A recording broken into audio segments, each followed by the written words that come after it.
In this episode of Science for a Self-Reliant India, we continue our travels in the picturesque northeastern state of Sikkim with the Border Roads Organization, which is part of the Ministry of Defence and the Indian Army. With the eastern Himalayan mountain chain running across Sikkim, it is blessed with a wide variety of flora and fauna. Nearly 35% of the state is covered with forests, and some 2/3 of Sikkim consists of snow-covered mountains throughout the year. So in this very exclusive episode, we travel with the BRO through high mountain passes and dense forests amidst heavy snowfall to a newly constructed modular bridge at 11,000 feet.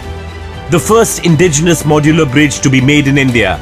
This is a game changer when it comes to India's self-reliance in bridge construction.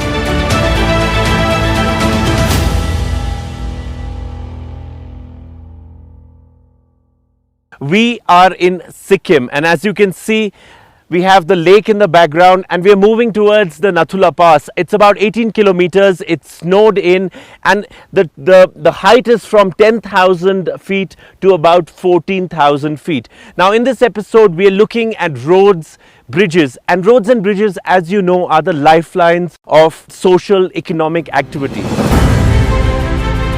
Sikkim is one of India's smallest states, but of great political and strategic importance because of its location along several international boundaries, including the Tibet Autonomous Region of China and northeast, Bhutan to the southeast, and by Nepal to the west.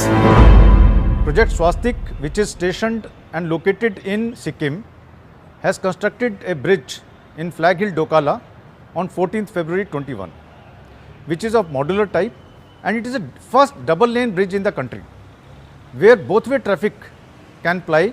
Generally in the equipment bridges it is one way. So it is a new start in this direction where BRO has started making modular bridges of 2 lane, and these bridges can be lifted up and made elsewhere and transported easily in a palletized loads. We then travel towards the Teesta River valley and see how the BRO has built vertical approach roads of over 30 meters using reinforced earthworks to improve road connectivity.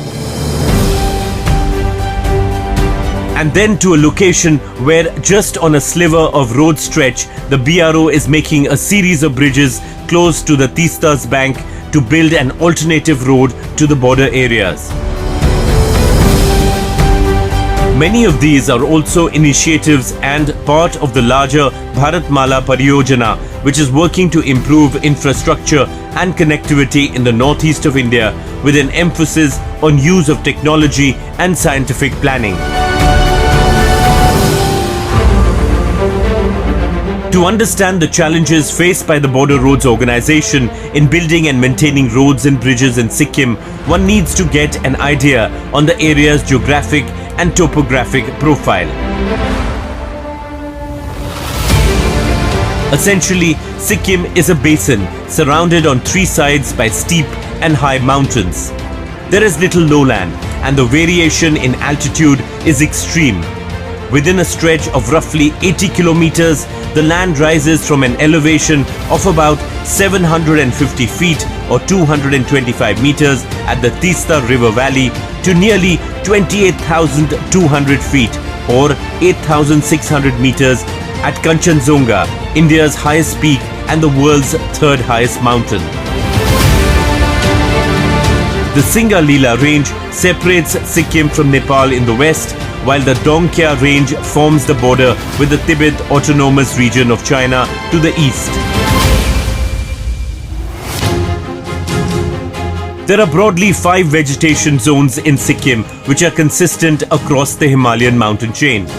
Elevations below 2,000 meters comprises of tropical, subtropical and temperate zones. These include pine and broadleaf forests.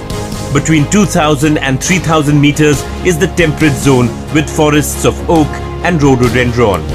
From 3,000 to 4,000 meters, the landscape begins to dramatically change. The coniferous forests of Sikkim are striking in their beauty and consist of trees such as East Himalayan fir, Sikkim larch and spruce. From 4,000 to 5,000 meters, the tree line gives way to the alpine zone, which consists of shrublands and meadows. Beyond 5,000 meters is the snow line, where there is no vegetation and the mountains remain snow-covered throughout the year.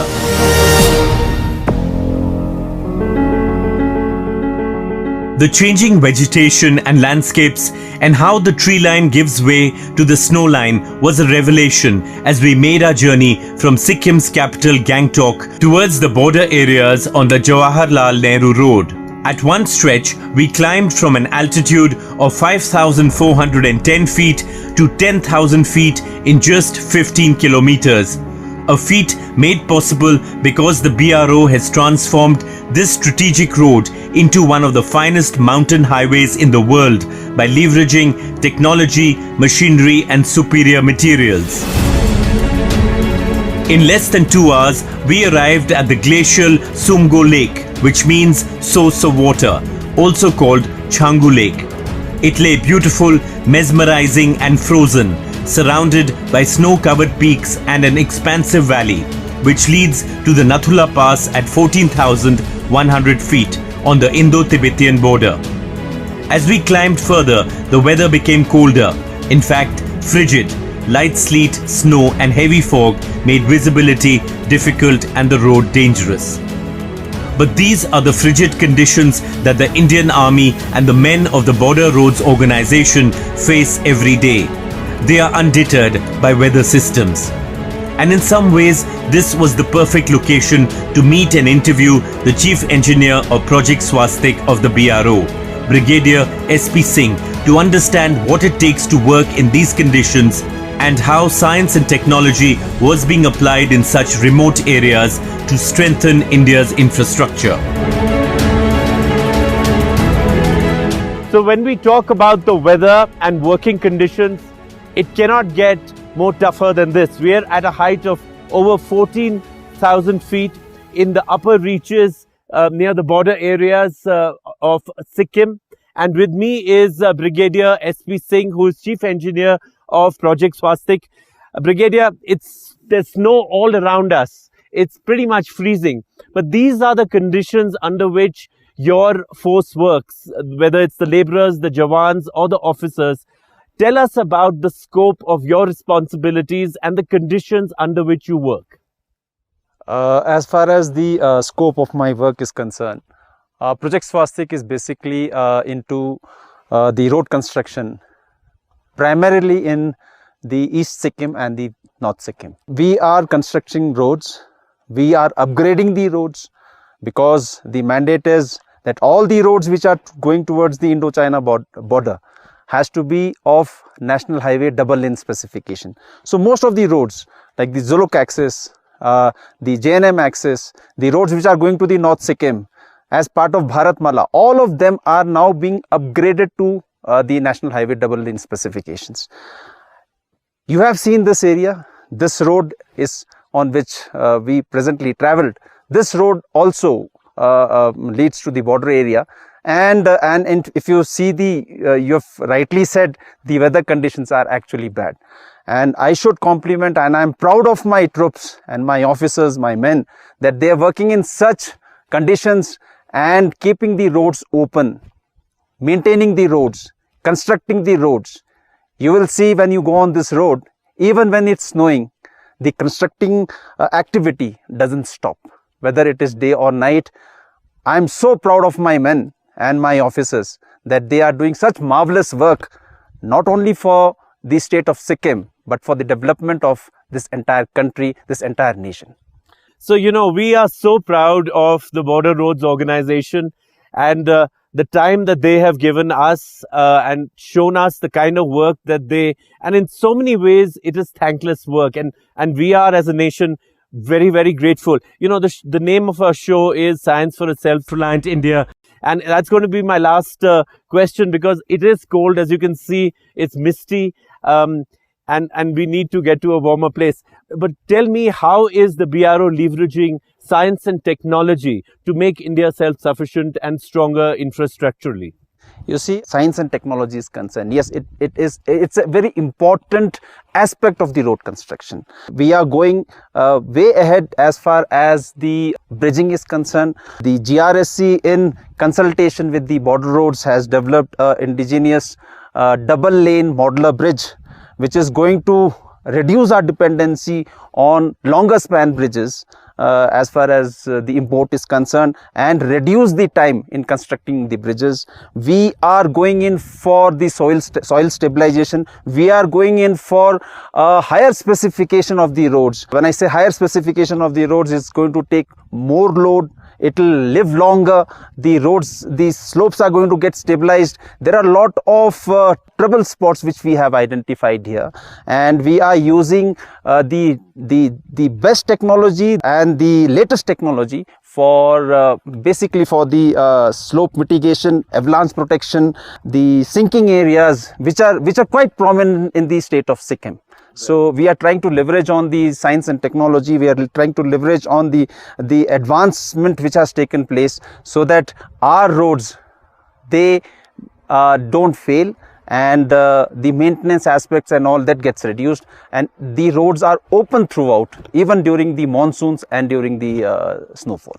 Thank you so much, Brigadier. Thank you so much for your time. And as I said, we as a nation are thankful and proud of all the work. Thank you so much. Thank you so much. We now needed to make way from over 14,500 feet down to Flag Hill Doklam. The weather grew steadily worse as we took a smaller, unpaved road to our destination. This stretch is still being constructed. The steep road and the heavy snow made the journey an experiential delight. Finally, we reached our destination. The modular bridge at Flag Hill Doklam stood majestically.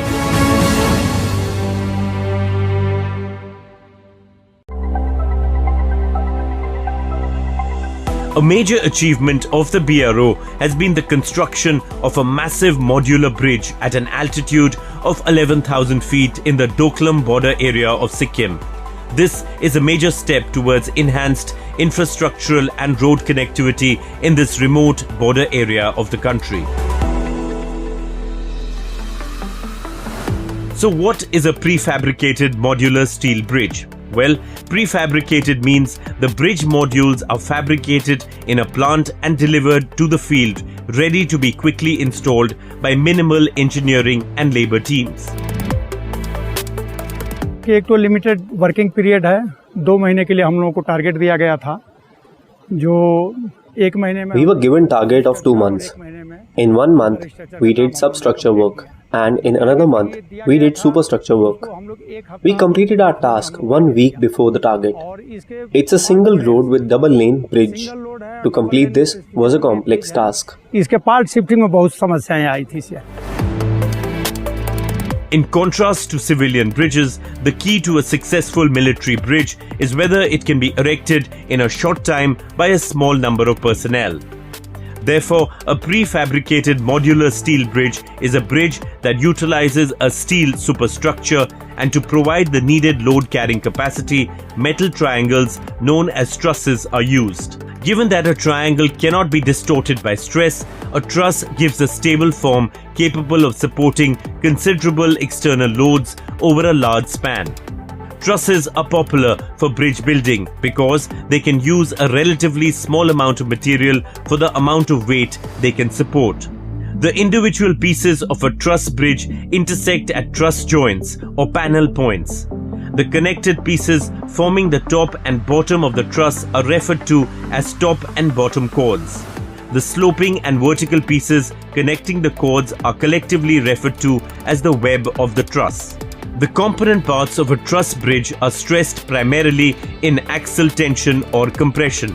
A single-span truss bridge is like a simply supported beam because it carries vertical loads by bending. Bending leads to compression in the top chords or the horizontal members, tension in the bottom chords, and either tension or compression in the vertical and diagonal members depending on their orientation. The genesis of the Doklam Bridge was in the larger context of the clarion call given by the Prime Minister Shri Narendra Modi to Make in India. In 2018, a Memorandum of Understanding was signed between the BRO and Garden Reach Shipbuilders and Engineers, or GRSE, to start designing and fabricating this modular bridge. GRSE is one of the largest defence public sector undertakings of India, which makes complex naval vessels for the Indian Army. It also has a large bridge construction division. The BRO's modular bridge has many firsts to its credit. It is the first indigenously fabricated modular bridge to be built in India. The first one of its type with an official load classification of class 70 tons, but in reality it has the carrying capacity of 100 tons. It is a double-laned bridge for two-way traffic, unlike most equipment bridges like the Bailey Bridge, which are single-laned. ये तो India का first bridge है और GRSE This is the first bridge in India made by GRSE with double lane specifications. There is no need of a permanent bridge. Heavy vehicles like tanks and trucks can pass through it without any problem. Heavy movement इसके ऊपर से जा सकते हैं.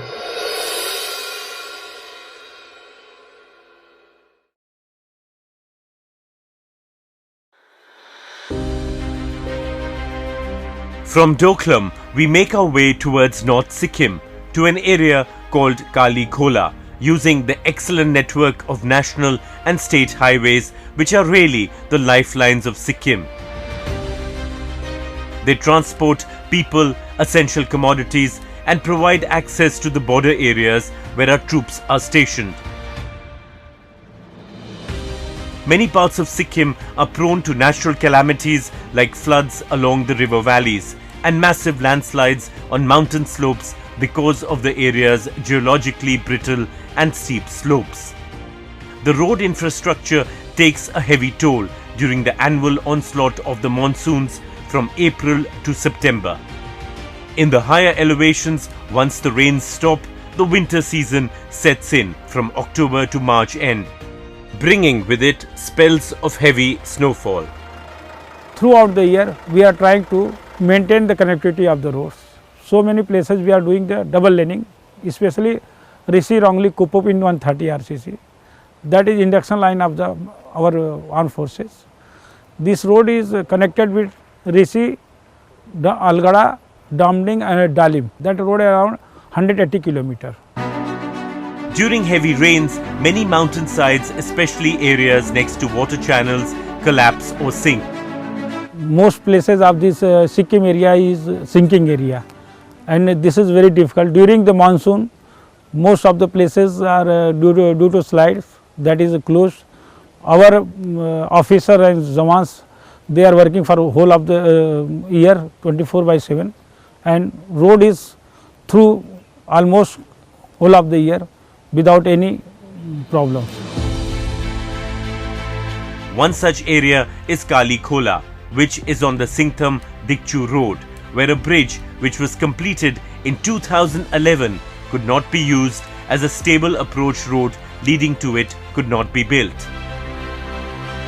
Conventional RCC walls are usually built to support approach roads, but in such uncertain and difficult terrain, this method of road construction was deemed to be unreliable and expensive. It was then that the state government reached out to the Border Roads Organization. After extensive research and analysis, BRO decided on using Reinforced EarthWorks technology with the use of gabion baskets and locally available stones to create a wall-like structure against the slopes, which could not only stop the sinking of the slope but also make a platform for the approach road. The major challenge that we faced upon was the vertical height of this approach. Around 30 meters of a vertical height could not be achieved by just using the standardized cement works and things. So an innovative means was required to be used here. Here we have used an innovative means of a terminology called Reinforced EarthWorks. The positives about this innovation was it's a eco-friendly. The material is readily available. It is stone and the gabion walls. So nothing of pollution or things were required to be brought in here. Reinforced earth walls are executed mainly with the objective of slope stabilization behind the wall, but it can also be executed as a cover wall. The wall is made from gabion baskets that are stacked in one or more rows depending on the height of the wall. These gabion baskets have a cage shape and are closed on all sides. They are made from a hexagonal steel mesh, and then broken rocks are placed in the baskets. After the baskets are stacked on top of one another, they are connected with galvanized wire to prevent deformation under the weight of upper gabion rows. Broken rocks are placed in the vicinity of the gabion baskets and are placed either by machine or hand. After filling, these baskets are closed and connections on meshes are attached with galvanized steel ring. Definitely yes, it was an innovative technology. A lot of research work, R&D was done. Many strong decisions by my superiors were taken before executing, because it was a new technology not being tested in such a terrain and scenario. So it was definitely a new technology that has been brought in, and till now we have been successful in achieving what was planned for it.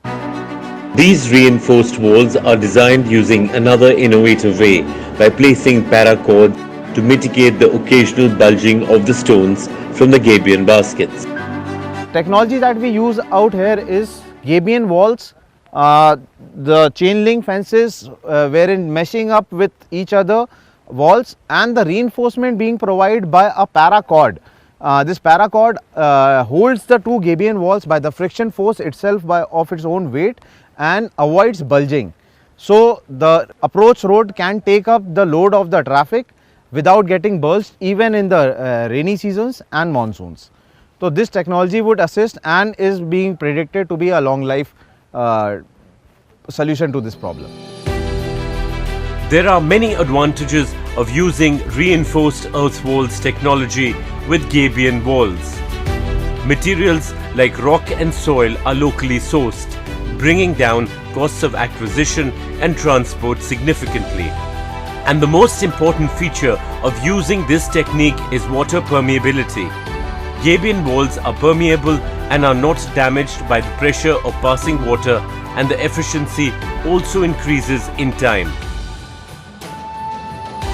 In addition, stone blocks in the gabion cages are characterized by longevity, durability and stability. All these help in soil stabilization of the slopes. We then proceeded to the Dikchu-Sangklang road, which hugs the Teesta River. This is the first of 4 bridges which are being built to augment road infrastructure in this crucial stretch. Here, a 85-meter bridge with a steel superstructure is being built. Amazingly, this new 70-ton capacity bridge will replace the old bridge of 2-ton load capacity. To support the bridge, 37-meter special pillars have been constructed from the valley side, and an approach road with solid 21-meter walls are being constructed for access to it. Bridges can only be constructed from October to March. After this, there is heavy rainfall, due to which the intensity of water flow in the stream increase a lot. On this road, we are constructing 4 bridges. Only after this bridge is constructed can we complete those. On this road, 4 bridges are being built: Rinchu Khola, Manechu Khola, Trank Khola and Deet Khola. Trank Khola or Det Khola. So here at Dikchu-Sangklang Road, North Sikkim, our journey with the Border Roads Organization comes to an end. Personally, it's been a fascinating experience to see how the Border Roads Organization is adopting new engineering designs, techniques and materials to transform road and bridge construction in mountainous terrains. And really focusing on environmentally friendly and sustainable methods. At the same time, the BRO is looking to enhance India's Atmanirbhar initiatives. The modular bridge at Doklam, designed and made from Indian steel, is a game changer, both in the defense of our country due to its rapid deployment and by creating in-house capabilities. That's all for this week from our team at Science for a Self-Reliant India, only on India Science.